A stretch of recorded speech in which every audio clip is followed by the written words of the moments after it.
콜라겐이 좋다고 해서 먹을 수 있는 건 다 먹고 바를 수 있는 건 다 발랐는데 왜 굵은 주름은 아직도 그대로인 걸까요? 콜라겐이 오히려 역효과다. 콜라겐이 효과 있다는 건 다 마케팅이다. 인터넷에서 떠도는 이런 말들 진실일까요? 안녕하세요. 여러분의 동안메이트 구수영입니다. 여러분, 흉터처럼 푹 패인 주름이나 어떤 수를 써도 크기가 줄지 않는 모공이 눈에 띄면 그 길로 바로 인터넷에 콜라겐 하고 찾아보시죠? 그런데 콜라겐을 먹거나 바르면서 한 번쯤은 이런 생각 해보신 적이 있으실 거예요. 눈에 보이는 효과가 없는데 역시 다 상술인가? 오늘 영상에서는 제가 다뤄온 많은 케이스를 바탕으로 먹고 바르는 콜라겐에 대한 정확한 진실을 여러분에게 알려드릴게요.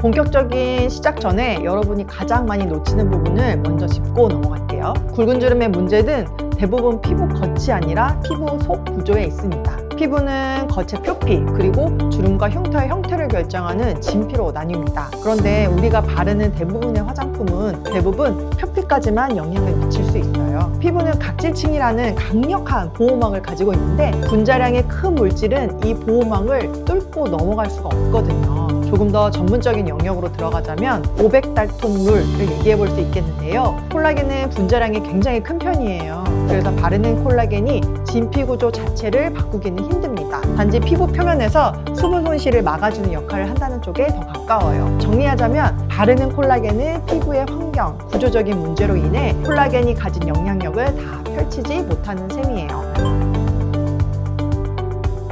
섭취하는 방식의 콜라겐에게는 또 다른 사정이 있어요. 섭취하는 콜라겐은 소화 과정에서 아미노산이나 작은 펩타이드로 분해가 되고 필요한 곳으로 재분배가 됩니다. 실제로 콜라겐을 연구한 연구들을 살펴보면 피부 보습이나 탄력, 표피의 잔주름 등에서는 개선에 도움을 준다는 결과가 관찰되고 있어요. 하지만 깊게 패인 주름, 여드름 흉터, 이미 늘어진 모공처럼 진피의 구조가 변형된 문제에서는 한계를 가집니다. 결국 먹는 콜라겐도 바르는 콜라겐도 진피층에 도달하지 못하기 때문에 눈에 보이는 효과를 볼 수는 없는 거예요. 그렇다면 진피 구조에 직접 개입하는 방식은 무엇일까요? 그 선택지 중에 하나가 바로 주부젠입니다.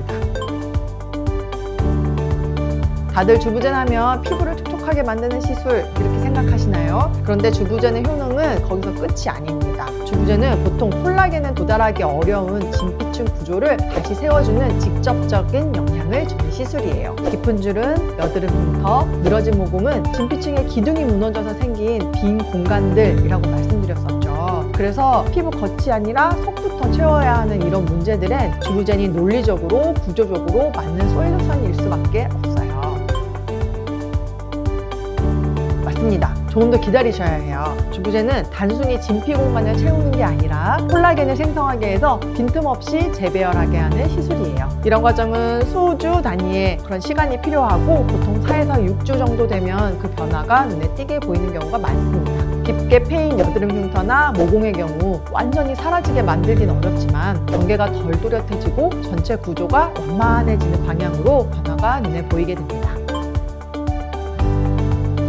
깊은 주름이나 여드름 흉터, 늘어져서 해결이 안 되는 모공 이런 문제가 주된 고민인 분들께는 주부젠을 추천드려요. 즉각적으로 예뻐지고 싶은 분들보다 이너뷰티에 관심이 많은 분들이 더 잘 맞으실 거예요. 하지만 당장 눈에 띄는 볼륨이 최우선이거나 피부에 처짐이 주된 문제인 분들에게는 더 적합한 접근법을 찾아보자고 권해드리고 싶네요. 정리하자면 먹는 콜라겐도 바르는 콜라겐도 효과가 아예 없는 건 아니에요. 다만 진피에 닿는 것이 어렵기 때문에 진피에 생긴 문제들을 해결하는 데는 적합한 솔루션이 아닌 것뿐이죠. 이런 문제들엔 다른 접근이 필요합니다. 그게 바로 주부젠이에요. 오늘은 제가 쌓아온 많은 시술 경험을 바탕으로 주부젠에 대한 내용을 정리해드렸습니다. 오늘 영상이 도움이 되셨다면 좋아요와 구독 꼭 잊지 말아주시고요. 지금까지 여러분의 동안메이트 구수영이었습니다. 안녕.